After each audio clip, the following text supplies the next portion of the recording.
People have asked me, Tim Black, they say, Tim, why did the Kavanaugh hearings, his interview for the job of Assistant Chief Justice on the Supreme Court, why did the focus stay on beer and a relationship from 37 years ago that may or may not have happened? Why did it focus on beer and sex? Why didn't they focus at all on the Bush time where he was actually on the council, when he was the White House, he was the president, council? Why didn't they focus on the legislation, the acts, the policies of the Bush administration that Kavanaugh had a direct impact on? Why did it stay in the gutter, Tim? Well, I'll tell you why. They didn't want to talk about Kavanaugh's background because to talk about his background would be exposing themselves. Kavanaugh helped write the Patriot Act. Patriot Act took away your rights. Most Americans who know what the Patriot Act is, they hate it, because they realize they have no privacy, they have no ownership of their own ability to be American citizens, your own ability to have your own privacy. The U.S. government can decide if they want to come get you today or tomorrow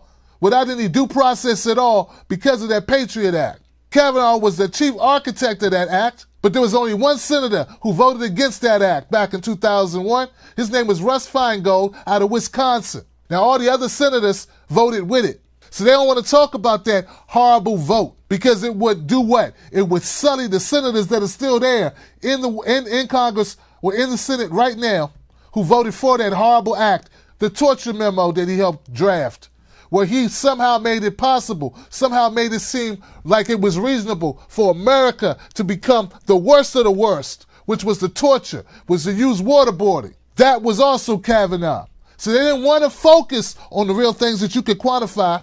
They wanted to stay in the gray area, something that was hard to prove, like what he did 36 years ago when we didn't have any cameras, we didn't have any audio recordings. All we had was the testimony of one Dr. Blasey Ford. But we didn't need testimony to prove that he voted against the will of the people, and he voted against the ethics, and he voted against this Constitution.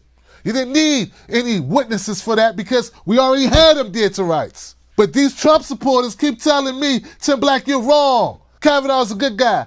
In what world is he a good guy? He sold your rights out from under you. Democrats are yelling, oh, what about Blasey Ford? What about Blasey Ford? And I'm telling you, you didn't even need Blasey Ford to prove that he was unfit. All you needed to do is look at his fucking resume. But no one wanted to look at his resume. And don't you play yourself. Don't you do it. If I know this information, if I had this information, they have it too at MSNBC, they have it at Fox, they have it at CNN, and they didn't talk about it because it ain't titillating enough. It ain't scintillating enough. It ain't gyrating enough for you. And it also might actually wake you up to the farce that whole shit was. So give it up for that. So how much longer is it going to be before people wake up? How much more are we going to take before we say, you know what? Something ain't right. 5 corporations control 90% of our media. Something ain't right about it. Maybe we ought to change it. Maybe we'll never wake up. All right, guys.